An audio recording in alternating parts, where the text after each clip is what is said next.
ഈശോ മിശിഹായ്ക്ക് സ്തുതിയായിരിക്കട്ടെ. ആദിമ ക്രൈസ്തവ സഭയുടെ ഈറ്റില്ലമായിരുന്ന ഏഷ്യ മൈനറിലൂടെയുള്ള ഷെക്കിന ന്യൂസിന്റെ യാത്ര തുടരുകയാണ്.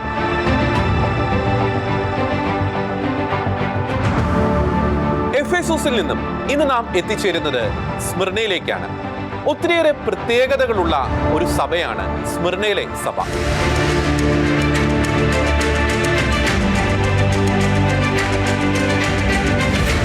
സ്വാഗതം. വെളിപാടിലെ 7 സഭകൾ, മുന്നറിയിപ്പുകളും തിരിച്ചറിവുകളും. വിശുദ്ധ യോഹന്നാന് ലഭിച്ച വെളിപാടിൽ പരാമർശിച്ചിരിക്കുന്ന 7 സഭകളിൽ വളരെ പ്രധാനപ്പെട്ട ഒരു സഭ നിലനിന്നിരുന്ന ഒരു പ്രദേശത്താണ് ഷെക്കിന ന്യൂസ് ഇപ്പോൾ ആയിരിക്കുന്നത്. സ്മിർനയിലെ സഭ വെളിപാടിൻ്റെ പുസ്തകത്തിൽ പരാമർശിച്ചിരിക്കുന്ന എഫേസോസിന് ശേഷം പരാമർശിച്ചിരിക്കുന്ന 2ാമത്തെ സഭയാണ് സ്മിർന. ആദിമ സഭയുടെ ആ ഒരു പുരാതന തുടുപ്പുകൾ അവശേഷിക്കുന്ന പ്രദേശത്താണ് നാം ഇപ്പോൾ ആയിരിക്കുന്നത്. സ്മിർനയിലെ സഭയിലെ ആ പുരാതന നഗരം നിലനിന്നിരുന്ന ആ ഒരു പ്രദേശത്തെ മറ്റ് കാഴ്ചകളിലേക്ക് നമുക്ക് പോകാം. ഇസ്മിർ എന്ന പട്ടണത്തിൻ്റെ ആ ഒരു സെൻട്രൽ പോയിന്റിൽ തന്നെയാണ് ആ പുരാതന നഗരത്തിൻ്റെ അവശേഷിപ്പുകൾ നിലനിൽക്കുന്നത്. മാത്രമല്ല ഇതിന് ചുറ്റും ഇസ്മിർ പട്ടണമാണ്, ആധുനിക ഇസ്മിർ പട്ടണമാണ്. എന്നാൽ ഇസ്മിർ പട്ടണത്തിൻ്റെ കാഴ്ചകളിലേക്ക് നമുക്ക് പോകാം. അപ്പം പ്രാർത്ഥനയോടുകൂടി തന്നെ ആ പീഡനങ്ങളുടെ മധ്യയും ഞെരുക്കങ്ങളുടെ മധ്യയും ക്രിസ്തുവിലുള്ള വിശ്വാസത്തിൽ അടിയുറച്ചു നിന്ന സ്മിർനയിലെ സഭയെ നമുക്ക് മാതൃകയാക്കിക്കൊണ്ട് ഈ പുരാതന നഗരമായിട്ടുള്ള സ്മിർനയിലൂടെയുള്ള നമ്മുടെ യാത്ര നമുക്ക് തുടരാം.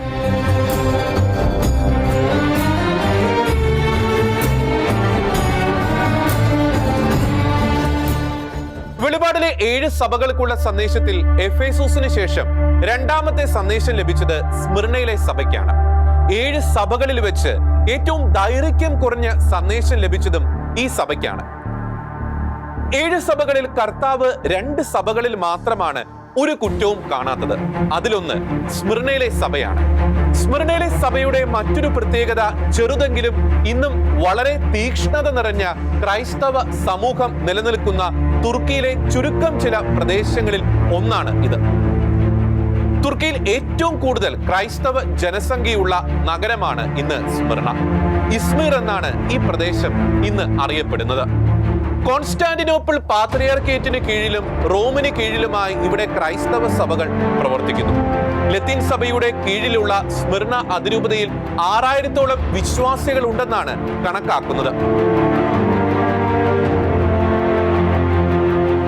അയോനിയൻ നഗരമായി BC 11-ാം നൂറ്റാണ്ടിലാണ് ഈ പട്ടണം പണി കഴിപ്പിക്കപ്പെട്ടത്.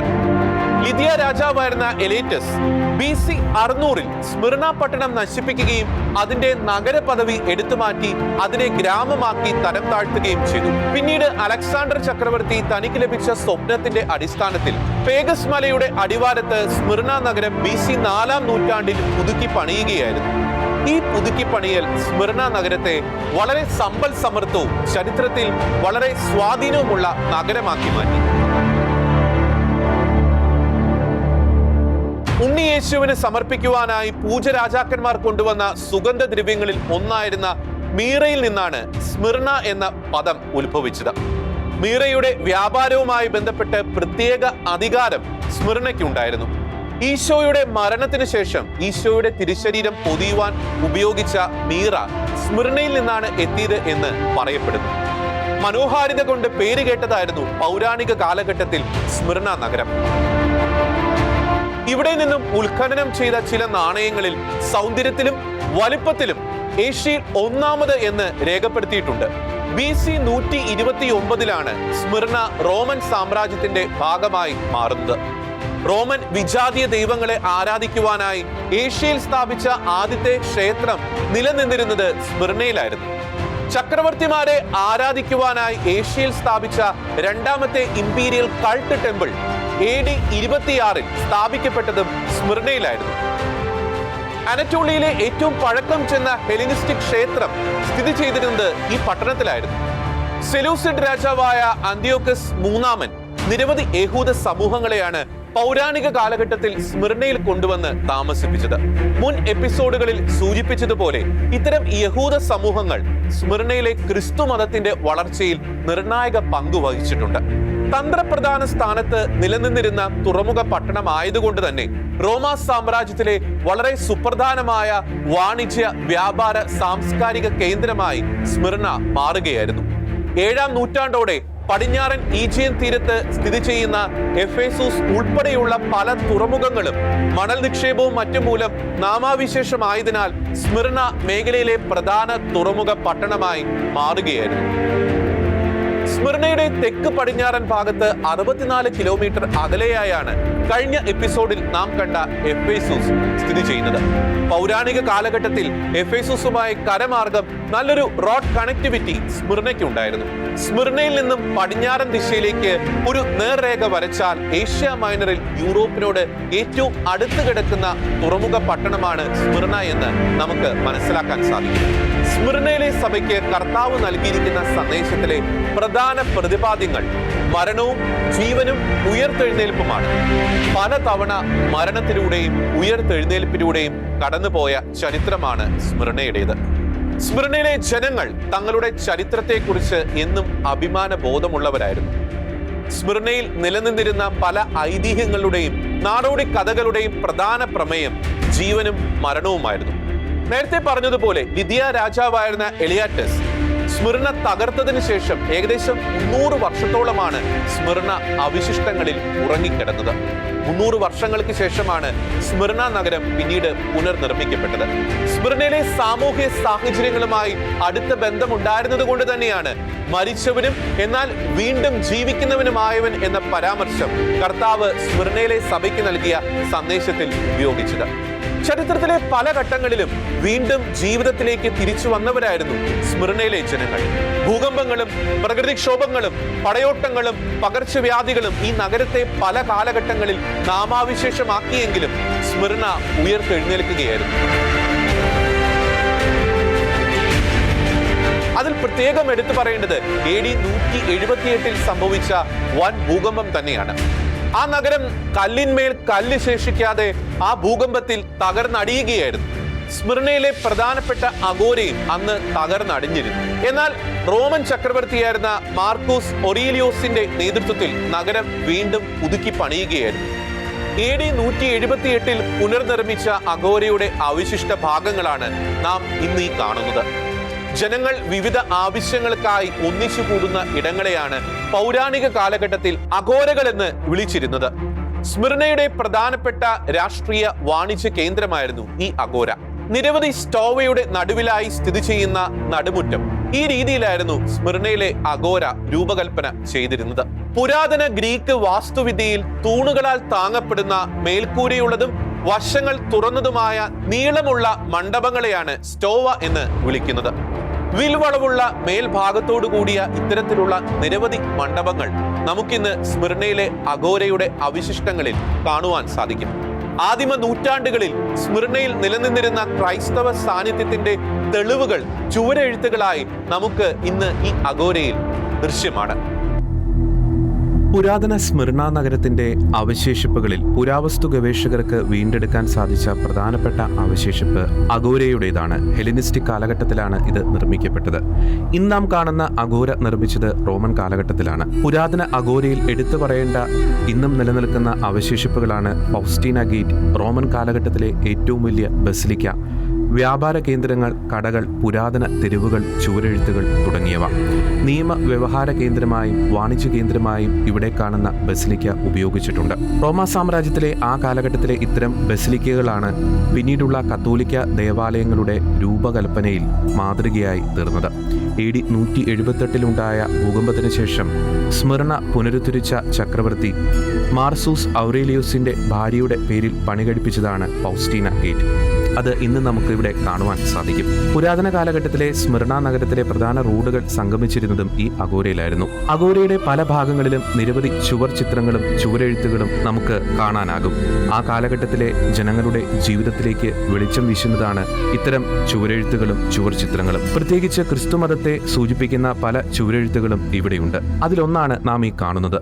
ഗ്രീക്ക് ഭാഷയിൽ ഓരോ അക്ഷരങ്ങളും ഓരോ സംഖ്യയെ സൂചിപ്പിക്കുന്നുണ്ട്. അർത്തിമെഡോറോസ് എന്ന ക്രിസ്ത്യാനിയാണ് ഈ കാണുന്ന ചുവരെഴുത്ത് നൂറ്റാണ്ടുകൾക്ക് മുമ്പ് ഇവിടെ കൊത്തിവെച്ചത്. കർത്താവ് എന്ന് സൂചിപ്പിക്കുന്ന ഗ്രീക്ക് ഭാഷയിലെ വാക്കിലെ അക്ഷരങ്ങൾ കൂട്ടിയാൽ കിട്ടുന്ന സംഖ്യ 800 ആണ്. വിശ്വാസം എന്ന ഗ്രീക്ക് ഭാഷയിലെ വാക്കിലെ അക്ഷരങ്ങൾ കൂട്ടിയാൽ കിട്ടുന്ന സംഖ്യ 800 ഈ ഒരു വാചകമാണ് ഇവിടെ കുറിച്ചിട്ടുള്ളത്. ഗ്രീക്ക് ഭാഷയിലെ ഈ ശൈലിയുടെ പശ്ചാത്തലത്തിൽ വേണം വെളിപാടിൻ്റെ പുസ്തകത്തിൽ നാം കാണുന്ന 666 എന്ന സംഖ്യ മനസ്സിലാക്കേണ്ടത്. നിരന്തരം പീഡനങ്ങളിലൂടെ സ്മിർനയിലെ ക്രൈസ്തവർക്ക് കടന്നു പോകേണ്ടി വന്നതിനാൽ ഇത്തരം ചുവരെഴുത്തുകളിലൂടെയും ചുവർ ചിത്രങ്ങളിലൂടെയും പല കോഡ് ഭാഷകളിലൂടെയാണ് ആദിമ ക്രൈസ്തവർ സ്മിർനയിൽ പരസ്പരം സമ്പർക്കം പുലർത്തിയിരുന്നത്. ഓട്ടോമൻ തുർക്കികളുടെ കാലഘട്ടത്തിൽ ഈ അഗോര ഒരു മുസ്ലിം ശവകുടീരമായി ഉപയോഗിക്കുകയായിരുന്നു. 1940കളിലാണ് പുരാവസ്തു ഗവേഷകർ ഇതിന്റെ പുനരുദ്ധാരണ പ്രവർത്തനങ്ങൾ ആരംഭിച്ചത്. ഇപ്പോഴും വളർന്നുകൊണ്ടിരിക്കുന്ന ആധുനിക നഗരമായതിനാൽ പൗരാണിക നഗരത്തിന്റെ ചില ഭാഗങ്ങൾ മാത്രമേ ഇന്ന് ഇവിടെ വീണ്ടെടുക്കാൻ സാധിച്ചിട്ടുള്ളൂ. പൗരാണിക നഗരത്തിന്റെ ഭൂരിഭാഗം പ്രദേശങ്ങളിലും ഇന്ന് ആധുനിക കെട്ടിടങ്ങൾ പണിതുയർത്തിയിരിക്കുകയാണ്. നഗരത്തിന്റെ തെക്കൻ മേഖലയിൽ സ്ഥിതി ചെയ്യുന്ന അരുവികളിൽ നിന്നും വെള്ളം എത്തിക്കുവാനും സംഭരിക്കുവാനും 5-ാം നൂറ്റാണ്ടിൽ നിർമ്മിച്ച ജലവിതരണ സംവിധാനങ്ങൾ നമുക്ക് ഇന്നിവിടെ കാണുവാൻ കഴിയും. സ്മിർനയിലെ പേഗസ് മലനിരയിൽ സ്ഥിതി ചെയ്തിരുന്ന സ്റ്റേഡിയത്തിൽ നിരവധി ക്രൈസ്തവർക്ക് വിശ്വാസത്തെ പ്രതി രക്തസാക്ഷിത്വം വരിക്കേണ്ടി വന്നിട്ടുണ്ട്. സ്മിർനയുടെ ബിഷപ്പായിരുന്ന വിശുദ്ധ പോളികാർപ്പിനെ ജീവനോടെ ചുട്ടരിച്ചത് ഇവിടെയായിരുന്നു. നിരവധി അധിനിവേശങ്ങൾക്കും പടയോട്ടങ്ങൾക്കും വിധേയമായ നഗരമാണ് സ്മിർന. അറബികൾ 7-ാം നൂറ്റാണ്ടിൽ സ്മിർന നഗരം കീഴ്പ്പെടുത്തിയിരുന്നുവെങ്കിലും അവർക്ക് നഗരത്തിന്റെ കോട്ട കീഴ്പ്പെടുത്താൻ കഴിഞ്ഞിരുന്നില്ല. ഓട്ടോമൻ അധിനിവേശത്തിന് മുമ്പ് ബൈസന്റൈൻ, സെൽജുക് പടയോട്ടങ്ങൾക്കും ചില യുദ്ധപ്രഭുക്കന്മാരുടെ അധിനിവേശങ്ങൾക്കും സ്മിർന സാക്ഷ്യം വഹിച്ചിട്ടുണ്ട്. 14-ാം നൂറ്റാണ്ടിൽ തിമോറിന്റെ സൈനികർ സ്മിർനയിലെ നിരവധി ക്രൈസ്തവരെ കൊലക്കത്തിക്ക് ഇരയാക്കിയിട്ടുണ്ട്. തിമോറിന്റെ പടയോട്ടം സ്മിർനയുടെ സമ്പൂർണ്ണ നാശത്തിന് ആ കാലഘട്ടത്തിൽ ഇടയാക്കിയിട്ടുണ്ട്. പിന്നീട് ഓട്ടോമൻ തുർക്കികൾ സ്മിർന കീഴടക്കിയപ്പോൾ ജനങ്ങളാൽ ഉപേക്ഷിക്കപ്പെട്ട, നശിപ്പിക്കപ്പെട്ട പട്ടണമായി സ്മിർന മാറുകയായിരുന്നു. എന്നാൽ പിന്നീട് നഗരം വീണ്ടും ചാരത്തിൽ നിന്ന് ഉയർത്തെഴുന്നേൽക്കുകയും ഓട്ടോമൻ സാമ്രാജ്യത്തിലെ 2ാമത്തെ വലിയ തുറമുഖമായി അത് മാറുകയുമായിരുന്നു. ഏഷ്യ മൈനറിലെ ക്രൈസ്തവ പട്ടണങ്ങളിൽ ഏറ്റവും അവസാനം തുർക്കികൾ പിടിച്ചെടുത്ത പട്ടണമായിരുന്നു സ്മിർന. 1424-ലായിരുന്നു ഇത് സംഭവിച്ചത്. ഓട്ടോമൻ തുർക്കികളുടെ അധിനിവേശ നാളുകളിൽ നിരവധി ക്രൈസ്തവർക്കാണ് സ്മിർനയിൽ രക്തസാക്ഷിത്വം വരിക്കേണ്ടി വന്നത്. 19-ാം നൂറ്റാണ്ടിൽ മെഡിറ്ററേനിയൻ മേഖലയിലെ സമ്പൽ സമർത്ഥമായ നഗരമായി സ്മിർന മാറിക്കഴിഞ്ഞിരുന്നു. 1906-ൽ സ്മിർനയുടെ ജനസംഖ്യ എന്ന് പറയുന്നത് 2,70,000 ആയിരുന്നു. അതിൽ ഭൂരിഭാഗവും ക്രൈസ്തവരായിരുന്നു. 1920കളിൽ സംഭവിച്ച ഗ്രീക്ക് തുർക്കി യുദ്ധത്തെ തുടർന്ന് നടന്ന ജനസംഖ്യ കൈമാറ്റം മൂലം ഇവിടുത്തെ ക്രൈസ്തവ ജനസംഖ്യ കുത്തനെ ഇടിയുകയായിരുന്നു. നിരവധി ക്രൈസ്തവർക്കാണ് തങ്ങളുടെ ജന്മനാട് ഉപേക്ഷിച്ച് ഗ്രീസിലേക്ക് കുടിയേറേണ്ടി വന്നത്. ഇന്ന് സ്മിർന ഇസ്മീർ എന്നാണ് അറിയപ്പെടുന്നത്. ഇന്ന് ഇവിടുത്തെ ജനസംഖ്യ എന്ന് പറയുന്നത് 6.5 മില്യൺ ആണ്. തുർക്കിയിലെ 3ാമത്തെ വലിയ നഗരമാണ് ഇന്ന് ഇസ്മീർ. ചെറുതെങ്കിലും വളരെ സജീവമായി മുന്നോട്ട് പോകുന്ന വിവിധ സഭാ സമൂഹങ്ങളിൽപ്പെട്ട ക്രൈസ്തവർ ഇന്നിവിടെയുണ്ട്. 7 സഭകളിൽ മറ്റ് സഭകളെ അപേക്ഷിച്ച് ഇന്നും ക്രൈസ്തവ വിശ്വാസത്തിന്റെ തുടിപ്പുകൾ വളരെ സജീവമായി നിലനിൽക്കുന്ന സഭയാണ് സ്മിർനയിലെ സഭ. സ്മിർനയിലെ സഭയ്ക്ക് ജന്മം കൊടുത്തത് വിശുദ്ധ യോഹന്നാൻ ശ്ലീഹയാണ്. സ്മിർന അതിരൂപതയുടെ കത്തീഡ്രൽ വെബ്സൈറ്റിൽ ഇക്കാര്യം പരാമർശിച്ചിട്ടുണ്ട്. വിശുദ്ധ യോഹന്നാൻ ശ്ലീഹായുടെ കബറിടം സ്ഥിതി ചെയ്യുന്ന എഫേസൂസ് സ്മിർന അതിരൂപതയുടെ പരിധിയിലാണ് ഇന്ന് നിലനിൽക്കുന്നത്. വിശുദ്ധ പൗലോസ് ശ്ലീഹായും വിശുദ്ധ തിമോത്തിയും വിശുദ്ധ ലൂക്കായും ഒക്കെ തീക്ഷ്ണതയോടെ സുവിശേഷം പ്രഘോഷിച്ച പല പ്രദേശങ്ങളും ഇന്ന് സ്മിർന അതിരൂപതയിലാണ് സ്ഥിതി ചെയ്യുന്നത്. സ്മിർനയിൽ ക്രിസ്തു മതത്തിന്റെ ആദ്യ വിത്തുകൾ വിതച്ചത് റോമാക്കാർക്ക് എഴുതിയ ലേഖനം 16-ാം അധ്യായത്തിൽ നാം വായിക്കുന്ന അപ്പല്ലസ് ആണെന്ന് ചില സഭാ പാരമ്പര്യങ്ങളിൽ കാണുന്നുണ്ട്. സ്മിർനയുടെ ആദ്യത്തെ ബിഷപ്പായി സേവനം ചെയ്തത് അപ്പല്ലസ് ആണ് എന്നാണ് സഭാ പാരമ്പര്യങ്ങളിൽ പറയുന്നത്. സ്മിർനയിൽ ക്രിസ്തു മതത്തിന്റെ വളർച്ചയിൽ നിർണായക പങ്ക് വഹിച്ചതും അപ്പല്ലസ് ആണെന്ന് വിശ്വസിക്കപ്പെടുന്നു. സ്മിർനയിലെ ആദ്യകാല ഇടയരിൽ പ്രമുഖ സ്ഥാനത്ത് നിൽക്കുന്ന പേര് വിശുദ്ധ യോഹന്നാൻ ശ്ലീഹായുടെ ശിഷ്യനായ വിശുദ്ധ പോളികാർപ്പിന്റേതാണ്. എന്നാൽ ചില പാരമ്പര്യങ്ങൾ പറയുന്നത് വിശുദ്ധ യോഹന്നാൻ ശ്ലീഹായുടെ തന്നെ മറ്റൊരു ശിഷ്യനായ വിശുദ്ധ ബ്യൂക്കോളോസ് ആണ് സ്മിർനയുടെ ആദ്യത്തെ ബിഷപ്പ് എന്നാണ്. ഓർത്തഡോക്സ് ക്രൈസ്തവ പാരമ്പര്യത്തിൽ ഈ ഒരു വാദത്തിനാണ് പ്രാമുഖ്യമുള്ളത്. അദ്ദേഹത്തിന്റെ മരണശേഷമാണ് വിശുദ്ധ പോളികാർപ്പ് സ്മിർനയുടെ ഇടയസ്ഥാനം ഏറ്റെടുത്തത് എന്നും പറയപ്പെടുന്നു. നൂറ്റാണ്ടിലേറെ കാലം സ്മിർനയെ നയിക്കുവാൻ വിശുദ്ധ പോളികാർപ്പിന് സാധിച്ചു.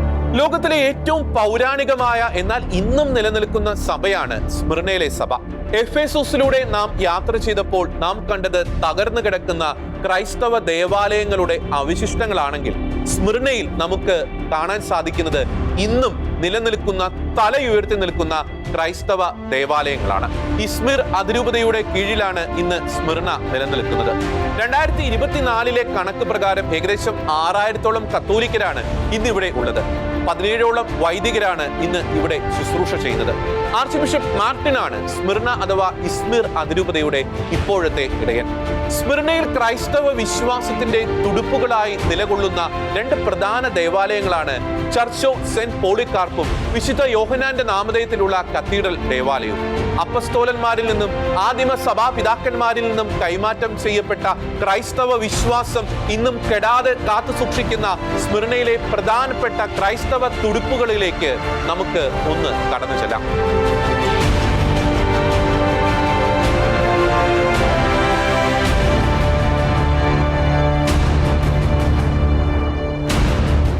വിശ്വാസത്തിന് വേണ്ടി ധീരതയോടെ രക്തസാക്ഷിത്വം വരിച്ച വിശുദ്ധ പോളികാർപ്പസിൻ്റെ തിരുശേഷിപ്പ് സൂക്ഷിച്ചിരിക്കുന്ന ദേവാലയത്തിലേക്കാണ് ഷെക്കേന ന്യൂസ് ഇപ്പോൾ യാത്രയാവുന്നത്. വിശുദ്ധ യോഹന്നാൻ്റെ ശിഷ്യനാണ് വിശുദ്ധ പോളികാർപ്പസ്.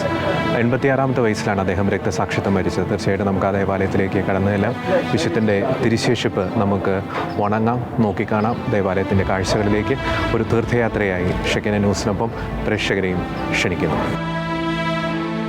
സ്മിർനയെക്കുറിച്ച് കേൾക്കുമ്പോൾ അവിടെ ബിഷപ്പായിരുന്ന വിശുദ്ധ പോളികാർപ്പിനെയാണ് ഓർമ്മ വരിക. അപ്പസ്തോലനായ യോഹന്നാന്റെ ശിഷ്യനായിരുന്നു വിശുദ്ധ പോളികാർപ്പ്. സ്മിർനയിൽ ആദിമസഭയുടെ ആസ്ഥാനവും പോളികാർപ്പിന്റെ ദേവാലയത്തിന്റെ അവശിഷ്ടങ്ങളും പഴയ സ്മിർന നഗരത്തിൽ ഇന്ന് നമുക്ക് കാണാൻ സാധിക്കും. ഇതിനടുത്താണ് വിശുദ്ധന്റെ തിരുശേഷിപ്പ് സൂക്ഷിച്ചിരിക്കുന്ന സെന്റ് പോളികാർപ്പ് ലാറ്റിൻ കത്തോലിക്ക ദേവാലയം സ്ഥിതി ചെയ്യുന്നത്. സ്മിർന രൂപതയുടെ മെത്രാനായിരുന്ന പോളികാർപ്പിനെ തീയിലിട്ട് ചുട്ടുകൊല്ലുകയായിരുന്നു എന്നാണ് ചരിത്ര വിശ്വാസം.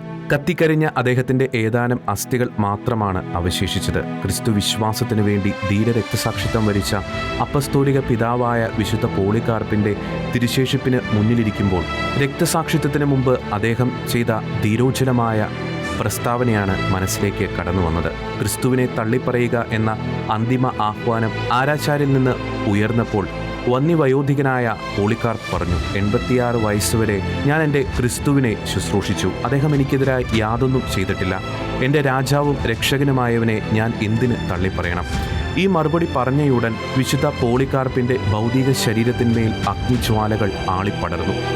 മരണം വരെ വിശ്വസ്തനായിരിക്കുക, ജീവന്റെ കിരീടം നിനക്ക് ഞാൻ നൽകും എന്ന വചനത്തെ ജീവിതത്തിൽ വിശ്വസ്തയോടെ ഏറ്റെടുത്ത ജീവിതമായിരുന്നു വിശുദ്ധ പോളികാർപ്പിൻ്റേത്. ക്രിസ്തു ശിഷ്യന്മാരോടൊപ്പം താമസിച്ച് അവരിൽ നിന്നും സുവിശേഷം ശ്രവിച്ച വിശുദ്ധനാണ് വിശുദ്ധ പോളികാർപ്പ്. അപ്പസ്തോലന്മാരാണ് ഏഷ്യയിലേക്ക് സ്മിർനയുടെ ബിഷപ്പായി വിശുദ്ധ പോളികാർപ്പിനെ അയച്ചത് എന്നാണ് പാരമ്പര്യങ്ങൾ പറയുന്നത്. അപ്പസ്തോലന്മാരുടെ പാരമ്പര്യം കാത്തുസൂക്ഷിക്കുന്നതിൽ കണിശതയുള്ള വിശുദ്ധനായിരുന്നു വിശുദ്ധ പോളികാർപ്പ്. പേഗൻ മതക്കാരുടെ ഇടയിൽ സുവിശേഷം പ്രഘോഷിക്കുന്നതിലും പാഷണ്ഡതയ്ക്കെതിരെ പോരാടുന്നതിലും തീക്ഷ്ണമതിയായിരുന്നു വിശുദ്ധ പോളികാർപ്പ്. AD 107 റോമിൽ രക്തസാക്ഷിത്വം വരിക്കുന്നതിന് മുമ്പ് അവിടേക്കുള്ള യാത്രാമധ്യേ സ്മിർനയിൽ വിശുദ്ധ പോളികാർപ്പുമായി അന്ത്യോക്യയിലെ വിശുദ്ധ ഇഗ്നേഷ്യസ് നടത്തിയ കൂടിക്കാഴ്ച ചരിത്ര പ്രാധാന്യമേറിയതാണ്. വിശുദ്ധ പോളികാർപ്പിന്റെ നാമധേയത്തിൽ സ്ഥിതി ചെയ്യുന്ന ദേവാലയം നഗരഹൃദയത്തിലാണ് ഇന്നും സ്ഥിതി ചെയ്യുന്നത്. അഗ്നിജ്വാലകൾ ശരീരമാകെ ആളിപ്പടർന്നിട്ടും അത്ഭുതകരമായി മരണത്തിന് കീഴടങ്ങാത്ത വിശുദ്ധ പോളികാർപ്പിനെ വാളിനിരയാക്കുകയും തുടർന്ന് അദ്ദേഹം രക്തസാക്ഷിത്വം വരിക്കുകയുമായിരുന്നു. ചക്രവർത്തിയെ ദൈവമായി ആരാധിക്കാത്തതിന്റെ പേരിൽ വിശുദ്ധ പോളികാർപ്പിന് നൽകേണ്ടി വന്നത് അദ്ദേഹത്തിന്റെ സ്വന്തം ജീവൻ തന്നെയായിരുന്നു. എത്രത്തോളം വിശ്വാസ ധീരതയാണ് ആദിമ നൂറ്റാണ്ടുകളിൽ സ്മിർനയിലെ ക്രൈസ്തവ സമൂഹം പ്രകടിപ്പിച്ചിരുന്നത് എന്നതിന്റെ ഉത്തമ ഉദാഹരണമാണ് വിശുദ്ധ പോളികാർപ്പിന്റെ രക്തസാക്ഷിത്വം. AD 1626 1629 ഇടയിലാണ് ഈ ദേവാലയം നിർമ്മിക്കപ്പെട്ടത്. വിശുദ്ധ പോളികാർപ്പിന്റെ വലതുകൈയുടെ അസ്ഥിയാണ് ഈ ദേവാലയത്തിൽ സൂക്ഷിച്ചിരിക്കുന്നത്. വിശുദ്ധ പോളികാർപ്പിന്റെ രക്തസാക്ഷിത്വത്തെ സൂചിപ്പിക്കുന്ന പെയിന്റിംഗ് ദേവാലയത്തിന്റെ ചുവരുകളിൽ നമുക്ക് കാണുവാൻ സാധിക്കും. നിരവധി ഭൂകമ്പങ്ങളും തീപിടുത്തങ്ങളും ഈ ദേവാലയത്തിൽ ചരിത്രത്തിന്റെ വിവിധ ഘട്ടങ്ങളിൽ നാശനഷ്ടം സൃഷ്ടിച്ചെങ്കിലും സ്മിർനയിലെ കത്തോലിക്ക സമൂഹത്തിന്റെ അഭിമാനമായ ഈ പള്ളി മനോഹരമായി പുനർനിർമ്മിക്കുകയായിരുന്നു. ഏറ്റവും ഒടുവിൽ 2020 ഒക്ടോബർ 30 2022 നവംബർ 3 ഉണ്ടായ ഭൂകമ്പങ്ങൾ ദേവാലയത്തിൽ കനത്ത നാശനഷ്ടങ്ങളാണ് വിതച്ചത്. ഇസ്മിർ അതിരൂപതയുടെ ആസ്ഥാന മന്ദിരത്തിലാണ് ഈ ദേവാലയം സ്ഥിതി ചെയ്യുന്നത്. ഇസ്മിറിൽ സ്ഥിതി ചെയ്യുന്ന ഏറ്റവും പഴക്കം ചെന്ന കെട്ടിടങ്ങളിൽ ഒന്നാണ് ചർച്ച് ഓഫ് പോളികാർപ്പ്. ക്രിസ്തുവിന്റെ പരസ്യ ജീവിതകാലം, ഏഷ്യ മൈനറിലെ 7 സഭകൾ തുടങ്ങി ക്രൈസ്തവ ചരിത്രത്തിൽ പ്രാധാന്യമുള്ള നിരവധി പെയിന്റിങ്ങുകൾ ഈ ദേവാലയത്തിൽ നമുക്ക് ദർശിക്കാൻ സാധിക്കും. ക്രിസ്തു ശിഷ്യന്മാർക്ക് ശേഷം ആദിമ സഭയിലെ തൊട്ടടുത്ത തലമുറയിലെ പ്രധാന വ്യക്തിത്വമാണ് വിശുദ്ധ പോളികാർപ്പ്.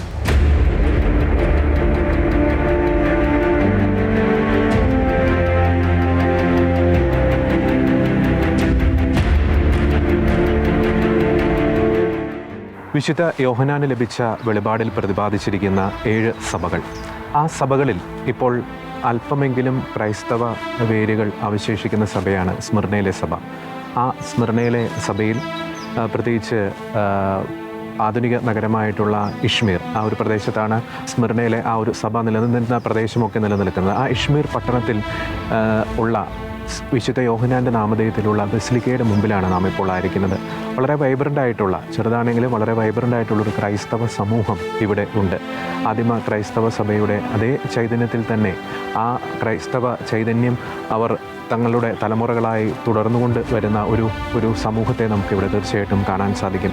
ഈ ദേവാലയത്തിൻ്റെ ഉള്ളിലേക്ക് കടന്നു ചെല്ലുമ്പോൾ വളരെ മനോഹരമായിട്ടുള്ള ഒരു ആത്മീയ അനുഭവമാണ് നമുക്ക് ലഭിക്കുന്നത്. നമുക്ക് ആ ദേവാലയത്തിൻ്റെ ഉള്ളിലേക്കുള്ള കാഴ്ചകളിലേക്ക് പ്രേക്ഷകരുടെ ശ്രദ്ധ ക്ഷണിക്കുകയാണ്. വളരെ സുപ്രധാനമായിട്ടുള്ള ഏഷ്യ മൈനറിലെ, പ്രത്യേകിച്ച് തുർക്കിയിലെ കത്തോലിക്ക സഭയെ സംബന്ധിച്ചിടത്തോളം വളരെ സുപ്രധാനമായിട്ടുള്ള ഒരു ദേവാലയം കൂടിയാണ് ഇത്. മാത്രമല്ല തുർക്കിയിലെ ലത്തീൻ കത്തോലിക്ക സമൂഹത്തിൻ്റെ തലവനായിട്ടുള്ള മാർട്ടിൻ ബിഷപ്പിൻ്റെ ആ ഒരു ബിഷപ്പ് ഹൗസും സെൻറ്റ് പോളികാർപ്പസിൻ്റെ ദേവാലയമൊക്കെ ഇതിന് അടുത്തായി തന്നെയായിട്ടാണ് സ്ഥിതി ചെയ്യുന്നത്. നമുക്ക് ഈ ഒരു ദേവാലയത്തിൻ്റെ ഉള്ളിലേക്ക് പ്രവേശിക്കുമ്പോൾ, ദേവാലയത്തിലൂടെ യാത്ര ചെയ്യുമ്പോൾ ഇവിടെ ഉള്ള സ്മിർനയിലുള്ള ഇപ്പോഴുള്ള ക്രൈസ്തവ സമൂഹത്തിന് വേണ്ടി തീർച്ചയായിട്ടും നമുക്ക് പ്രാർത്ഥിക്കാം. അവർക്ക് കൂടുതൽ പ്രതികൂല സാഹചര്യങ്ങളുടെ മധ്യയും തീക്ഷ്ണതയോടുകൂടി ക്രിസ്തുവിലുള്ള വിശ്വാസത്തിൽ കൂടുതൽ ആഴപ്പെടുവാനുള്ള ആ ഒരു കൃപ ലഭിക്കുന്നതിന് വേണ്ടി നമുക്ക് തീർച്ചയായിട്ടും തുർക്കിയിലെ സഭയ്ക്ക് വേണ്ടി നമ്മൾ ഈ ദേവാലയത്തിലൂടെ യാത്ര ചെയ്യുമ്പോൾ നമുക്ക് പ്രാർത്ഥനയോടെ ഈ ഒരു യാത്രയിൽ പങ്കുചേരാം. തുർക്കിയിലെ സഭയ്ക്ക് വേണ്ടി, പ്രത്യേകിച്ച് സ്മിർനയിലെ സഭയ്ക്ക് വേണ്ടി നമുക്ക് പ്രത്യേകം പ്രാർത്ഥിക്കാം. ഇസ്മിർ അതിരൂപതയിലെ അധ്യക്ഷന്റെ ആസ്ഥാന ദേവാലയമാണ് cathedral basilica of saint John. സ്മിർനയിൽ ഇന്നും നിലനിൽക്കുന്ന ക്രൈസ്തവ സമൂഹത്തിന്റെ പ്രധാന ആത്മീയ കേന്ദ്രമാണ് നാം ഇപ്പോൾ ആയിരിക്കുന്ന ഈ ദേവാലയം. ഓട്ടോമൻ തുർക്കികളുടെ അധിനിവേശ നാളുകളിൽ 14-ാം നൂറ്റാണ്ട് മുതൽ 17-ാം നൂറ്റാണ്ട് വരെയുള്ള കാലഘട്ടത്തിൽ സ്മിർനയിൽ മെത്രാന്മാരെ നിയമിക്കുവാൻ സാധിച്ചിരുന്നില്ല. ഒരു ടൈറ്റുലാർ പദവി മാത്രമേ ആ കാലഘട്ടത്തിൽ സ്മിർനയ്ക്കുണ്ടായിരുന്നുള്ളൂ. 1818 പിയൂസ് 7-ാമൻ മാർപ്പാപ്പ സ്മിർന അതിരൂപത പുനഃസ്ഥാപിക്കുന്നത്. 1862 കത്തീഡ്രൽ ബസിലിക്ക ഓഫ് സെന്റ് ജോണിന് അടിസ്ഥാന ശില പാകുന്നത്. 12 വർഷം നീണ്ട നിർമ്മാണ പ്രവർത്തനങ്ങൾക്ക് ശേഷം 1874 ജൂൺ 14 ദേവാലയം ഉദാശ ചെയ്തു. സ്മിർനയിലെ പൗരാണിക തുറമുഖം നിലനിന്നിരുന്ന സ്ഥലത്താണ് ഈ ദേവാലയം ഇപ്പോൾ സ്ഥാപിതമായിരിക്കുന്നത്. ഈ ദേവാലയം നിൽക്കുന്ന സ്ഥലത്താണ് ആദിമ സഭാപിതാക്കന്മാർ സ്മിർനയിലേക്ക് സുവിശേഷം എത്തിക്കുവാനായി കപ്പലിറങ്ങിയിരുന്നത്. പിയൂസ് 9-ാമൻ മാർപ്പാപ്പ ദേവാലയത്തിന് പൊന്തിഫിക്കൽ ബസിലിക്ക പദവി നൽകുവാൻ ആഗ്രഹിക്കുകയും റോമിലെ സെന്റ് ജോൺ ലാറ്ററൻ ബസിലിക്കയ്ക്കുള്ള പല അധികാരങ്ങളും സ്മിർനയിലെ കത്തീഡ്രൽ ബസിലിക്ക ഓഫ് സെന്റ് ജോണിന് നൽകുകയും ചെയ്തു. തുർക്കിയുടെ സ്വാതന്ത്ര്യവുമായി ബന്ധപ്പെട്ടുള്ള 1922-25 കാലഘട്ടത്തിൽ നടന്ന ടർക്കിഷ് വാർ ഓഫ് ഇൻഡിപെൻഡൻസ് വേളയിൽ ഈ ദേവാലയത്തിന് ഗുരുതരമായ നാശനഷ്ടങ്ങൾ സംഭവിച്ചിരുന്നു. 1965 മുതൽ 2013 വരെ അമേരിക്കൻ പട്ടാളത്തിന്റെ മിലിറ്ററി ചാപ്പലായി ഈ ദേവാലയം നൽകുകയും ചെയ്തു. കത്തീഡ്രൽ ദേവാലയം നാമാവിശേഷമാകാതിരിക്കുവാനാണ് സ്മിർനയിലെ അന്നത്തെ അധികാരികൾ ഇങ്ങനെയൊരു നടപടി സ്വീകരിച്ചത്. എന്നാൽ പിന്നീട് 2013 സെപ്റ്റംബർ 29 ദേവാലയം വീണ്ടും പ്രദേശത്തെ വിശ്വാസികൾക്കായി തുറന്നുകൊടുക്കുകയായിരുന്നു. വിശുദ്ധ ജോൺ 23-ാമൻ പാപ്പ തുർക്കിയിലെ അപ്പസ്തോലിക് ഡെലിഗേറ്റായി ശുശ്രൂഷ ചെയ്യവേ പലതവണ ഈ ദേവാലയം സന്ദർശിച്ചിട്ടുണ്ട്. തുർക്കി സന്ദർശിക്കുന്ന ആദ്യത്തെ മാർപ്പാപ്പയായ പോൾ ആറാമൻ മാർപ്പാപ്പ 1967 ജൂലൈ 26 ഈ ദേവാലയത്തിലെത്തി പരിശുദ്ധ കുർബാന അർപ്പിച്ചിട്ടുണ്ട്. വിശുദ്ധ യോഹന്നാൻ ശ്ലീഹായുടെയും അപ്പസ്തോലന്മാരുടെയും ആദിമ സഭാപിതാക്കന്മാരുടെയും നിരവധി തിരുശേഷിപ്പുകൾ ഈ ദേവാലയത്തിൽ ഇന്ന് സ്ഥാപിച്ചിട്ടുണ്ട്. വിശുദ്ധ പത്രോസ് ശ്ലീഹായുടെ കബറിടത്തിൻ്റെ ഒരു ചെറുഭാഗം ഈ ദേവാലയത്തിൽ ഇന്ന് നമുക്ക് കാണാൻ സാധിക്കും. എന്താണ് സ്മിർനയിലെ സഭയുടെ വിജയരഹസ്യം? എന്തുകൊണ്ടാണ് സ്മിർനയിലെ സഭയിൽ കർത്താവിന് യാതൊരു കുറ്റവും കാണുവാൻ സാധിക്കാതിരുന്നത്? എങ്ങനെയാണ് 2000 വർഷങ്ങൾക്ക് മുമ്പ് ആദിമ സഭാ പിതാക്കന്മാർ കൊളുത്തിയ വിശ്വാസ ജ്വാല കെടാതെ കാത്തു സൂക്ഷിക്കുവാൻ ഇന്നും സ്മിർനയിലെ സഭയ്ക്ക് സാധിക്കുന്നത്? അത് മനസ്സിലാക്കണമെങ്കിൽ എങ്ങനെയാണ് സ്മിർനയിലെ സഭ പ്രതിസന്ധികളുടെ മധ്യേ തങ്ങളുടെ ക്രൈസ്തവ വിശ്വാസം കെടാതെ കാത്തു സൂക്ഷിച്ചുവെന്ന് നാം അറിയണം. തുടക്കത്തിൽ സൂചിപ്പിച്ചതുപോലെ റോമ സാമ്രാജ്യത്തിലെ മാണിക്യം എന്ന് വേണമെങ്കിൽ നമുക്ക് സ്മിർനയെ വിശേഷിപ്പിക്കാം. അത്രമേൽ സമ്പൽ സമർത്ഥമായിരുന്നു സ്മിർന. എന്നാൽ ക്രൈസ്തവരെ സംബന്ധിച്ചിടത്തോളം അത്ര ശുഭകരമായിരുന്നില്ല സ്മിർനയിലെ കാര്യങ്ങൾ. പേഗൻ ദൈവങ്ങളെ ആരാധിക്കുവാനായി സ്ഥാപിച്ച നിരവധി ക്ഷേത്രങ്ങളാണ് സ്മിർനയിൽ നിലനിന്നിരുന്നത്. സ്മിർനയിൽ ചക്രവർത്തിമാരെ കണ്ടിരുന്നത് ഭരണാധികാരികൾ മാത്രമായിട്ടായിരുന്നില്ല, ദൈവമായി കൂടിയായിരുന്നു. ചക്രവർത്തിയെ ദൈവമായി ആരാധിക്കുക എന്നത് സ്മിർനയിൽ നിർബന്ധമുള്ള കാര്യമായിരുന്നു. ചക്രവർത്തിയുടെ പ്രതിമയ്ക്ക് മുന്നിൽ ധൂപം സമർപ്പിച്ച് സീസർ കർത്താവാണെന്ന് ഓരോരുത്തരും വ്യക്തിപരമായി സ്മിർനയിൽ പ്രഖ്യാപിക്കേണ്ടിയിരുന്നു. ഇത്തരത്തിൽ പേഗൻ ആരാധനകൾ നിലനിന്നിരുന്ന ചക്രവർത്തിയെ കർത്താവും ദൈവവുമായി പ്രഖ്യാപിച്ചിരുന്ന ഭൗതികമായി സമ്പന്നമായിരുന്ന സ്മിർന നഗരത്തിൽ ക്രിസ്തു കർത്താവും ദൈവവുമാണ് എന്ന് ധീരതയോടെ ഉദ്ഘോഷിച്ച ഒരു ചെറു സമൂഹം നിലനിന്നിരുന്നു. അത് മറ്റാരുമായിരുന്നില്ല, ആദിമ ക്രൈസ്തവരായിരുന്നു. അവർ പേഗൻ ആഘോഷങ്ങളിൽ പങ്കെടുത്തിരുന്നില്ല, സീസറിന് ധൂപം സമർപ്പിച്ചിരുന്നില്ല. വ്യാജ ദൈവങ്ങൾക്കായി സമർപ്പിക്കപ്പെട്ട ആ കാലഘട്ടത്തിലെ റോമൻ ക്ഷേത്രങ്ങളിൽ അവർ പോയിരുന്നില്ല. അതിനാൽ തന്നെ അന്നത്തെ സമൂഹം ക്രൈസ്തവരെ ഒരു ഭീഷണിയായിട്ടാണ് കണക്കാക്കിയിരുന്നത്. ഒരു രണ്ടാംകിട പൗരന്മാരായിട്ടായിരുന്നു സമൂഹം ക്രൈസ്തവരെ കണ്ടിരുന്നത്. ചക്രവർത്തിയെ ആരാധിക്കാത്തവരെ രാജ്യദ്രോഹികളായാണ് അന്ന് കണ്ടിരുന്നത്. ശാരീരികവും മാനസികവുമായ നിരവധി പീഡനങ്ങളിലൂടെയാണ് വിശ്വാസത്തിന്റെ പേരിൽ നിലപാടെടുത്തതിന്റെ കാരണത്താൽ സ്മിർനയിലെ ക്രൈസ്തവർക്ക് കടന്നു പോകേണ്ടി വന്നത്. പരസ്യമായ അപമാനങ്ങൾ, ഉപജീവന മാർഗം നഷ്ടപ്പെടുന്നു, സ്വന്തം വീട്ടിൽ നിന്നും പുറത്താക്കപ്പെടുന്നു, നിരീശ്വരവാദികളെന്നും രാജ്യത്തിന്റെ ശത്രുക്കളെന്നും മുദ്ര കുത്തപ്പെടുന്നു. ഇതെല്ലാം അവർക്ക് സഹിക്കേണ്ടി വന്നത് ഒരൊറ്റ കാരണത്തിന്റെ പേരിലാണ്. മനുഷ്യനായ ചക്രവർത്തിയെ ദൈവവും കർത്താവുമായി ആരാധിച്ചില്ല, പേഗൻ ദൈവങ്ങളുടെ പൂജകളിൽ പങ്കെടുത്തില്ല. വേണമെങ്കിൽ ഇത്തരം കാര്യങ്ങൾ അന്നത്തെ സംസ്കാരത്തിന്റെ ഭാഗമാണ്, അന്നത്തെ സാമൂഹ്യ സാഹചര്യം ഇങ്ങനെയാണ് എന്ന് പറഞ്ഞ് ഇങ്ങനെയുള്ള ആചാരങ്ങളിൽ അവർക്ക് പങ്കെടുക്കാമായിരുന്നു. പക്ഷേ സ്മിർനയിലെ ക്രൈസ്തവർ അവരത് ചെയ്തില്ല.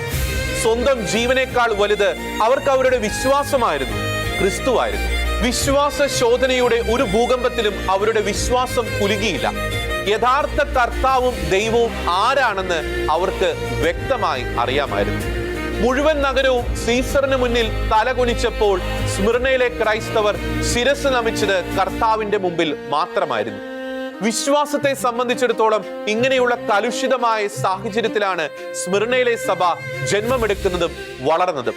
സാധാരണക്കാരായിട്ടുള്ളവരായിരുന്നു സ്മിർനയിലെ ക്രൈസ്തവർ. പക്ഷേ വിശ്വാസത്തെ പ്രതി അവരുടെ ഉള്ളിൽ ഉണ്ടായിരുന്ന ധീരതയും സമർപ്പണവും എന്ന് പറയുന്നത് അസാധാരണം തന്നെയായിരുന്നു. കർത്താവിനെ പ്രതി സർവവും നഷ്ടപ്പെടുത്തി പൂർണ്ണമായി കർത്താവിൽ ആശ്രയിച്ചിരുന്നവരായിരുന്നു സ്മിർനയിലെ ക്രൈസ്തവർ. സ്മിർനയിലെ ക്രൈസ്തവരെ സംബന്ധിച്ച് കർത്താവിനെ പിൻചെല്ലുക എന്നതിന്റെ അർത്ഥം തങ്ങളുടെ സുഖ സൗകര്യങ്ങളും സുരക്ഷിതത്വവും സമൂഹത്തിലെ സ്വീകാര്യതയും ഉപേക്ഷിക്കുക എന്നതായിരുന്നു. കർത്താവിനെ തിരസ്കരിക്കുന്നതിനേക്കാൾ അവർ താല്പര്യപ്പെട്ടത് മനുഷ്യരാൽ തിരസ്കരിക്കപ്പെടാനായിരുന്നു. വിഗ്രഹാരാധന കത്തി ജ്വലിച്ചിരുന്ന സ്മിർനയിൽ തങ്ങളുടെ വിശ്വാസം കെടാതെ കാത്തു സൂക്ഷിക്കുവാൻ സ്മിർനയിലെ വിശ്വാസികൾക്ക് സാധിച്ചു. ക്രിസ്തു വിശ്വാസത്തിൽ ഉറച്ചു നിന്നതിന്റെ പേരിൽ പലരുടെയും സ്വത്തുവകകൾ അധികാരികൾ കണ്ടുകെട്ടി. പലരുടെയും ഭവനങ്ങൾ തകർക്കപ്പെട്ടു. നിരവധി പേർ ഭവനരഹിതരായി. ചക്രവർത്തിയെ ആരാധിക്കാത്തതിന്റെ പേരിൽ പലർക്കും തങ്ങളുടെ ജോലി നഷ്ടമായി. അങ്ങനെ സ്മിർനയിലെ ക്രൈസ്തവർ ദാരിദ്ര്യത്തിലേക്ക് കൂപ്പുകുത്തി. സ്മിർനയിലെ ക്രൈസ്തവർ ദരിദ്രരായി തീർന്നത് ധൂർത്തുകൊണ്ടോ സാമ്പത്തിക അച്ചടക്കമില്ലാത്തത് കൊണ്ടോ ആയിരുന്നില്ല, ക്രിസ്തുവിൽ അടിയുറച്ച് വിശ്വസിച്ചത് കൊണ്ടായിരുന്നു. സ്മിർനയിലെ ക്രൈസ്തവർക്ക് രാഷ്ട്രീയ സ്വാധീനമുണ്ടായിരുന്നില്ല. ഭരണകൂടം അവരെ അംഗീകരിച്ചിരുന്നില്ല. വലിയ ആരാധനാലയങ്ങളോ മണിമാളികകളോ ഒന്നും അവർക്ക് ഉണ്ടായിരുന്നില്ല. ലോകത്തിന്റെ കണ്ണിൽ അവർ ഒന്നുമല്ലായിരുന്നു. പക്ഷേ ദൈവത്തിന്റെ കണ്ണിൽ അവർ ഒരു മാണിക്യമായിരുന്നു. ഇതിന്റെയൊക്കെ പശ്ചാത്തലത്തിൽ വേണം വെളിപാടിന്റെ പുസ്തകം 2-ാം അധ്യായം 9-ാം തിരുവചനത്തിന്റെ ആദ്യ ഭാഗം നാം മനസ്സിലാക്കേണ്ടത്. നിന്റെ ഞെരുക്കവും ദാരിദ്ര്യവും എനിക്കറിയാം, എങ്കിലും നീ സമ്പന്നനാണ്. കർത്താവ് സ്മിർനയിലെ സഭയോട് അരുൾ ചെയ്ത വാക്കുകളാണത്. ലോകത്തിന്റെ കണ്ണിൽ സ്മിർനയിലെ സഭ ഞെരുക്കം അനുഭവിക്കുന്നവരായിരുന്നു, ദരിദ്രരായിരുന്നു. പക്ഷേ കർത്താവിന്റെ കണ്ണിൽ സ്മിർനയിലെ സഭ സമ്പന്നരായിരുന്നു. വലിയൊരു ആത്മീയ രഹസ്യം ഇതിൽ ഒളിഞ്ഞു കിടക്കുന്നുണ്ട്. ലോകാവസാനത്തോളം വളരെ പ്രസക്തമായ സന്ദേശമാണ് സഭയ്ക്ക് ഇതിലൂടെ കർത്താവ് നൽകിയിരിക്കുന്നത്. മനുഷ്യർ കാണുന്നത് പോലെയല്ല കർത്താവ് കാണുന്നത്. ലോകത്തിന്റെ ദൃഷ്ടിയിൽ സ്മിർനയിലെ ജനങ്ങൾ ദരിദ്രരായിരുന്നു, എല്ലാം നഷ്ടപ്പെട്ടവരായിരുന്നു. എന്നാൽ കർത്താവിന്റെ ദൃഷ്ടിയിൽ അവർ ഏറ്റവും വലിയ സമ്പന്നരായിരുന്നു. കാരണം അവരോടൊപ്പം കർത്താവ് ഉണ്ടായിരുന്നു. പണം എത്രയുണ്ട്, അധികാരം എത്രയുണ്ട് തുടങ്ങിയവയെ അടിസ്ഥാനപ്പെടുത്തി ജയപരാജയങ്ങളെ അളക്കുന്ന ലോകത്തിൽ കർത്താവിന്റെ വിജയത്തിന്റെ അളവുകോൽ മറ്റൊന്നായിരുന്നു എന്നത് ഊട്ടിയുറപ്പിക്കുന്നതാണ് സ്മിർനയിലെ പീഡിത സഭയോട് കർത്താവ് അരുൾ ചെയ്ത വാക്കുകൾ. ഈ ലോകത്തെ മറ്റെന്തിനേക്കാളും വിലപിടിപ്പുള്ള ഒന്ന് സ്മിർനയിലെ വിശ്വാസികൾക്കുണ്ടായിരുന്നു. പീഡനങ്ങളിലും അവഹേളനങ്ങളിലും അപമാനങ്ങളിലും മാലിന്യമേൽക്കാതെ അവർ കാത്തു സൂക്ഷിച്ച വിശ്വാസം. ഇത് ഇന്നത്തെ കാലഘട്ടത്തിലെ സഭയ്ക്കും വലിയൊരു സന്ദേശമാണ് നൽകുന്നത്. ഭൗതിക സമ്പത്തല്ല ഒരു സഭയുടെ വളർച്ചയുടെ അളവുകോൽ, മറിച്ച് ആത്മീയ സമ്പത്താണ്. വിശ്വാസത്തിന്റെ കാര്യത്തിൽ യാതൊരുവിധ ഒത്തുതീർപ്പിനും വിട്ടുവീഴ്ചയ്ക്കും സ്മിർനയിലെ ക്രൈസ്തവർ തയ്യാറായിരുന്നില്ല. താൽക്കാലിക നേട്ടങ്ങൾക്ക് വേണ്ടി, അധികാരികളുടെ പ്രീതിക്ക് വേണ്ടി വിശ്വാസം ബലി കൊടുക്കുവാൻ അവർ തയ്യാറായിരുന്നില്ല. സ്മിർനയിലെ ക്രൈസ്തവർക്കുണ്ടായിരുന്ന ഈ മനോഭാവങ്ങൾ ഈ ആധുനിക കാലഘട്ടത്തിലെ സഭാ സമൂഹങ്ങൾക്ക് വലിയൊരു വെല്ലുവിളിയാണ്. വേണമെങ്കിൽ സ്മിർനയിലെ ക്രൈസ്തവർക്ക് മതേതര ചമഞ്ഞ് വിജാതീയ ആചാരങ്ങളിലും അനുഷ്ഠാനങ്ങളിലും പങ്കെടുക്കുവാനുള്ള എല്ലാ സാധ്യതയും അവസരവും ഉണ്ടായിരുന്നു. ഒന്ന് കണ്ണടച്ചിരുന്നുവെങ്കിൽ പീഡനങ്ങൾ അവർക്ക് ഒഴിവാക്കാമായിരുന്നു, അപമാനങ്ങൾ അവർക്ക് ഒഴിവാക്കാമായിരുന്നു. പക്ഷേ അതവർ ചെയ്തില്ല. കാരണം അവരുടെ ദൃഷ്ടികൾ ഭൂമിയിലായിരുന്നില്ല, സ്വർഗത്തിലായിരുന്നു. നിസ്സാര കാര്യങ്ങളുടെ പേരിലാണ് ഇന്ന് പലരും തങ്ങളുടെ വിശ്വാസം ബലി കഴിക്കുന്നത്. അവരിൽ പലരും സ്മിർനയിലെ സഭ കടന്നുപോയ പീഡനങ്ങളുടെ 100-1 പോലും നേരിടേണ്ടി വന്നിട്ടില്ല എന്നതാണ് യാഥാർത്ഥ്യം. പീഡനങ്ങളും അപമാനങ്ങളും ഒഴിവാക്കാൻ ക്രിസ്ത്യാനിയാണ് തങ്ങളെന്ന ഐഡന്റിറ്റി സ്മിർനയിലെ ക്രൈസ്തവർ ഒരിക്കലും മറച്ചുവെച്ചില്ല. സ്ഥാനങ്ങൾക്ക് വേണ്ടി, പദവികൾക്ക് വേണ്ടി ക്രിസ്ത്യാനിയാണ് ഞാൻ എന്ന ഐഡന്റിറ്റി മറച്ചുവെക്കുന്നവരുടെ എണ്ണം വർദ്ധിക്കുന്ന ഈ കാലഘട്ടത്തിൽ സ്മിർനയിലെ സഭ ലോകത്തിന് ഒരു അത്ഭുതം തന്നെയാണ്. ലോകത്തിന്റെ ദൃഷ്ടിയിൽ ദരിദ്രരായി നിലനിന്നുകൊണ്ട് ദൈവത്തിന്റെ ദൃഷ്ടിയിൽ സമ്പന്നരായി ജീവിക്കുവാൻ സാധിക്കുമെന്ന ലോകത്തിന് മനസ്സിലാകാത്ത ഒരു ലോജിക്കാണ് സ്മിർനയിലെ സഭ നമ്മുടെ മുമ്പിൽ വെക്കുന്നത്. അങ്ങനെയുള്ളവർക്ക് ലോകത്തിന്റെ കയ്യടികൾ ലഭിക്കണമെന്നില്ല, പക്ഷേ കർത്താവിന്റെ കടാക്ഷം അവരുടെ മേലുണ്ടാകും. അവർ എല്ലാം നഷ്ടപ്പെടുത്തിയവരായിരിക്കാം, പക്ഷേ ഏറ്റവും അമൂല്യമായത് അവർ കാത്തു സൂക്ഷിക്കുന്നു. ഒഴുക്കിനൊപ്പമല്ല, ഒഴുക്കിനെതിരെ ക്രിസ്തുവിന് വേണ്ടി നീന്തിയവരായിരുന്നു സ്മിർനയിലെ ക്രൈസ്തവർ. സഹനങ്ങൾ ഒഴിവാക്കുന്നതല്ല യഥാർത്ഥ വിശ്വാസം, മറിച്ച് സഹനത്തിലായിരുന്നു കൊണ്ട് വിശ്വാസത്തിൽ ഉറച്ചു നിൽക്കുന്നതാണ് യഥാർത്ഥ വിശ്വാസം എന്ന് സ്മിർനയിലെ സഭ നമ്മെ പഠിപ്പിക്കുകയാണ്. ഇന്ന് ലോകമെമ്പാടും വിവിധ രാജ്യങ്ങളിൽ, വിവിധ ഭൂഖണ്ഡങ്ങളിൽ അനേകരാണ് സ്മിർനയിലെ ആദിമ ക്രിസ്ത്യാനികളെ പോലെ നിരവധി പീഡനങ്ങൾക്കും അവഹേളനങ്ങൾക്കും രക്തസാക്ഷിത്വങ്ങൾക്കും വിധേയമായിക്കൊണ്ടിരിക്കുന്നത്. അവരെ സംബന്ധിച്ചിടത്തോളം വലിയ ആവേശവും ഉത്തേജനവും നൽകുന്നതാണ് സ്മിർനയിലെ സഭയോട് കർത്താവ് അരുൾ ചെയ്ത വാക്കുകൾ. സ്മിർനയിലെ സഭയ്ക്ക് കർത്താവ് നൽകിയ സന്ദേശത്തിൽ 2 നിന്റെ സഹനങ്ങൾ എനിക്കറിയാം, ഞാൻ അറിയുന്നുണ്ട് എന്ന് കർത്താവ് അരുൾ ചെയ്യുന്നത്. കർത്താവിനെ പ്രതി നാം എടുക്കുന്ന പീഡനങ്ങളും സഹനങ്ങളും വേറെ ആര് കണ്ടില്ലെങ്കിലും കർത്താവ് കാണുന്നുണ്ട് എന്ന വലിയ ഉറപ്പാണ് ഇതിലൂടെ നമുക്ക് ലഭിക്കുന്നത്. സഹനങ്ങൾ അറിയുകയും കാണുകയും ചെയ്യുക മാത്രമല്ല കർത്താവ് ചെയ്യുന്നത്, ചില ഉറപ്പുകൾ കൂടി കർത്താവ് നൽകുന്നുണ്ട്. നീ ഉടനെ സഹിക്കാനിരിക്കുന്നവയെ ഭയപ്പെടരുത്. നിങ്ങളിൽ ചിലരെ പിശാച് തടവിലിടാനിരിക്കുന്നു, അത് നിങ്ങൾ പരീക്ഷിക്കപ്പെടുന്നതിനാണ്. 10 ദിവസത്തേക്ക് നിങ്ങൾക്ക് ഞെരുക്കമുണ്ടാകും. സഹനങ്ങളെ ഭയപ്പെടരുത്, മരണം വരെ വിശ്വസ്തനായിരിക്കുക. ജീവന്റെ കിരീടം നിനക്ക് ഞാൻ നൽകും. ഇതിനപ്പുറം മറ്റെന്തുറപ്പാണ് ക്രിസ്തുവിനെ പ്രതി പീഡനമേൽക്കുന്ന വിശ്വാസികൾക്ക് വേണ്ടത്? റോമ നഗരങ്ങളിൽ നടക്കുന്ന കായിക മത്സരങ്ങളിൽ വിജയികളാകുന്നവർക്ക് ഒലിവിലകൾ കൊണ്ട് നിർമ്മിച്ച കിരീടം സമ്മാനിക്കുന്ന പതിവുണ്ടായിരുന്നു. എന്നാൽ ആ കിരീടത്തിലെ ഇലകൾ കുറെ കഴിയുമ്പോൾ കൊഴിഞ്ഞു പോവുകയും ആ കിരീടം നശിച്ചു പോവുകയും ചെയ്യുമായിരുന്നു. എന്നാൽ കർത്താവ് സമ്മാനിക്കുന്ന ജീവന്റെ കിരീടം എന്നേക്കും നിലനിൽക്കുന്നതാണ്. ഭൂമിയിൽ ഒരു ശക്തിക്കും അതിനെ നശിപ്പിക്കുവാൻ സാധിക്കുകയില്ല. മാത്രമല്ല, സ്മിർന നഗരത്തിന്റെ ഒരു ചിഹ്നം കൂടിയായിരുന്നു ഈ കിരീടം. പേഗൻ ആഘോഷങ്ങളിൽ പങ്കെടുക്കുന്നവരൊക്കെ കിരീടം ധരിച്ചിരുന്നു. എന്നാൽ ക്രൈസ്തവരുടെ ശിരസിൽ ആ കിരീടം കാണുവാൻ സാധിക്കുമായിരുന്നില്ല. സ്മിർനയിലെ ക്രൈസ്തവർ പാലിച്ച വിശുദ്ധിയുടെയും വേർപാടിന്റെയും അടയാളം കൂടിയായിരുന്നു അവരുടെ ശിരസിലെ കിരീടത്തിന്റെ അഭാവം. അതിനാലാണ് കർത്താവ് പ്രത്യേകമായി സ്മിർനയിലെ സഭയോട് അരുൾ ചെയ്യുന്നത്, ഭൂമിയിലെ നശ്വരമായ കിരീടം ലഭിച്ചില്ല എന്നോർത്ത് നിങ്ങൾ വിഷമിക്കരുത്. മരണം വരെ വിശ്വസ്തനായിരിക്കുക. മരണം വരെ വിശ്വസ്തനായിരുന്നാൽ സ്വർഗത്തിൽ ജീവന്റെ കിരീടം നിങ്ങൾക്ക് ഞാൻ നൽകും. സ്മിർനയിലെ ക്രൈസ്തവരുടെ ജീവിതത്തിൽ അത് അക്ഷരാർത്ഥത്തിൽ പ്രാവർത്തികമാവുകയായിരുന്നു. 10 ദിവസത്തേക്ക് ഞെരുക്കമുണ്ടാകുമെന്ന് കർത്താവ് സ്മിർനയിലെ സഭയോട് പറയുന്നുണ്ട്. ഒരു സഹനവും പീഡനങ്ങളും ദീർഘകാലം അനന്തമായി നീളുകയില്ല എന്നാണ് കർത്താവ് ഇതിലൂടെ അർത്ഥമാക്കുന്നത്. ഭൂമിയിലെ ജീവിതം ക്ഷണികമാണ്. വരാൻ പോകുന്ന നിത്യതയോട് തുലനം ചെയ്യുമ്പോൾ ഈ സഹനങ്ങളൊക്കെ ക്ഷണികമാണ് എന്ന സന്ദേശമാണ് കർത്താവ് ഇതിലൂടെ നൽകുന്നത്. ഇവിടെ നാം ശ്രദ്ധിക്കേണ്ട മറ്റൊരു പ്രധാനപ്പെട്ട കാര്യം, കർത്താവിന്റെ ഹൃദയത്തെ ഏറ്റവും കൂടുതൽ സന്തോഷിപ്പിച്ച സഭയായിരുന്നു സ്മിർനയിലെ സഭ. എന്നിരുന്നാലും ആ സഭ കടന്നു പോകേണ്ട സഹനങ്ങളെയും പീഡനങ്ങളെയും കുറിച്ചുള്ള യഥാർത്ഥ ചിത്രം കർത്താവ് അവരിൽ നിന്ന് മറച്ചു വെച്ചില്ല. കർത്താവ് അരുൾ ചെയ്തതുപോലെ ചരിത്രത്തിന്റെ പിന്നീടുള്ള വിവിധ ഘട്ടങ്ങളിൽ പരീക്ഷണങ്ങളിലൂടെയും പീഡനങ്ങളിലൂടെയും അവർക്ക് കടന്നു പോകേണ്ടതായി വന്നു. എന്നാൽ മരണം വരെ വിശ്വസ്തരായിരുന്ന് ജീവന്റെ കിരീടം അവർ സ്വന്തമാക്കി. ഇതുപോലെ നമ്മുടെ ജീവിതത്തിലും സ്മിർനയിലെ സഭയ്ക്ക് നേരിടേണ്ടി വന്നതുപോലെ പീഡനങ്ങൾ നേരിടേണ്ടതായി വന്നേക്കാം. പരീക്ഷണങ്ങളിലൂടെ കടന്നു പോകേണ്ടതായി വന്നേക്കാം. കർത്താവ് എവിടെയെന്ന ചോദ്യം നമ്മെ അലട്ടിയേക്കാം. പക്ഷേ സ്മിർനയിലെ സഭയോട് അരുൾ ചെയ്തത് തന്നെയാണ് കർത്താവ് ഇന്നും നമ്മോട് അരുൾ ചെയ്യുന്നത്. മരണം വരെ വിശ്വസ്തനായിരിക്കുക. ജീവന്റെ കിരീടം നിനക്ക് ഞാൻ നൽകും. സ്മിർനയിലെ സഭ നേരിട്ട മറ്റൊരു പ്രതിസന്ധിയായിരുന്നു അന്നത്തെ യഹൂദരുടെ ഭാഗത്ത് നിന്ന് ക്രിസ്ത്യാനികളുടെ നേർക്കുണ്ടായ ദോഷാരോപണങ്ങൾ. സീസറിനെ ദൈവമായി ആരാധിക്കുന്നതിൽ നിന്ന് ഇളവ് ആ കാലഘട്ടത്തിൽ യഹൂദർക്ക് ലഭിച്ചിരുന്നു. യഹൂദ മതത്തിൽ നിന്ന് നിരവധി പേരാണ് ആ കാലഘട്ടത്തിൽ ക്രിസ്തു മതം സ്വീകരിച്ചിരുന്നത്. തങ്ങൾക്ക് ചക്രവർത്തി നൽകിയ ഇളവിന് ക്രിസ്ത്യാനികളുടെ സാന്നിധ്യം ഭീഷണി സൃഷ്ടിക്കുമെന്ന് ഭയപ്പെട്ട യഹൂദർ സിനഗോഗിൽ നിന്നും തങ്ങളുടെ ഇടങ്ങളിൽ നിന്നും ക്രിസ്ത്യാനികളെ വ്യാജ ആരോപണങ്ങൾ ഉപയോഗിച്ച് നീക്കം ചെയ്യുവാൻ ശ്രമിച്ചിരുന്നു. ഇത് ക്രൈസ്തവർക്ക് സൃഷ്ടിച്ച പ്രതിസന്ധി ചെറുതല്ല.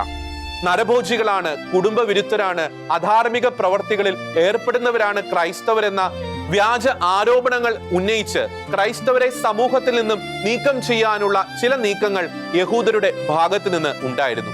ഇത്തരം ആരോപണം ഉന്നയിച്ചവരിൽ സ്മിർനയിലെ ക്രൈസ്തവരിൽ പലരുടെയും കൂടപ്പിറപ്പുകൾ പോലും ഉണ്ടായിരുന്നു എന്ന കാര്യം നാം വിസ്മരിച്ചുകൂടാ. ഇതിന്റെ പശ്ചാത്തലത്തിൽ വേണം വെളിപാടിന്റെ പുസ്തകം 2-ാം അധ്യായം 9-ാം തിരുവചനത്തിന്റെ 2-ാം ഭാഗത്തെ നാം കാണേണ്ടത്. യഹൂദരെന്ന് അവകാശപ്പെടുകയും എന്നാൽ അങ്ങനെയല്ലാതെ സാത്താന്റെ സിനഗോഗായി വർത്തിക്കുകയും ചെയ്യുന്നവരുടെ ദോഷാരോപണങ്ങളും ഞാൻ അറിയുന്നുണ്ട്. ക്രിസ്തുവിനെ പിഞ്ചെല്ലുന്നതിന്റെ പേരിൽ ഇതുപോലെ വ്യാജ ആരോപണങ്ങൾ നമ്മൾ നേരിട്ടേക്കാം. പക്ഷേ കർത്താവിന്റെ വാക്കുകൾ നാം ഓർക്കുക. ഞാൻ നിന്നെ അറിയുന്നുണ്ട്. I know your words, I know your works. Tribulation എന്നാണ് വെളിപാടിന്റെ പുസ്തകം 2-ാം അധ്യായം 9-ാം തിരുവചനത്തിന്റെ ഇംഗ്ലീഷ് പരിഭാഷയിൽ പറയുന്നത്.